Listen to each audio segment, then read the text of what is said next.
সহজেই বিভ্রান্ত হয়ে যাও, সেটা কাটাতে গেলে মনোযোগী হয়ে উঠতে হবে।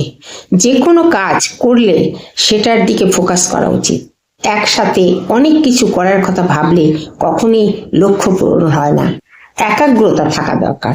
ছোট্ট একটা গল্প মন দিয়ে শোনো। ভারতবর্ষে অতি প্রাচীনকালে তীরন্দাজদের কুশলতা পরীক্ষার জন্য একটা প্রতিযোগিতার আয়োজন হয়েছিল। একটা খুঁটির উপর একটা মাছকে রাখা হয়েছিল, তার চক্ষুটাকে লক্ষ্য করে তীর ছোড়া হবে। একে একে অনেক রাজকুমার এলেন, তারা কেউ তাদের লক্ষ্য স্থির করে সে তীর বিদ্ধ করতে পারলেন না, ব্যর্থ হলেন। তীর ছোড়ার আগে কিন্তু তাদের অস্ত্রগুরু প্রত্যেকে জিজ্ঞাসা করেছিলেন, তোমরা কি দেখছো? প্রত্যেকেই কিন্তু একই উত্তর দিয়েছিল। তারা এক উঁচু খুঁটির ডগায় একটা মাছ দেখছে, তার চোখ দেখছে, তার মাথা দেখছে। কিন্তু মহানায়ক অর্জুন কি বলেছিলেন জানো? তাকে প্রশ্ন করতে তিনি উত্তর দিয়েছিলেন, আমি মৎস্যটির কেবল একটি চক্ষুই দেখতে পাচ্ছি।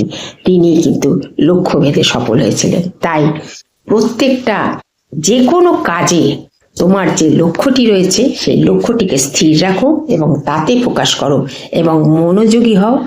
একাগ্রতা থাকা দরকার। আর তাহলে লক্ষ্য স্থির থাকলে লক্ষ্য পূরণ হওয়া অবশ্যই করা যেতে পারে।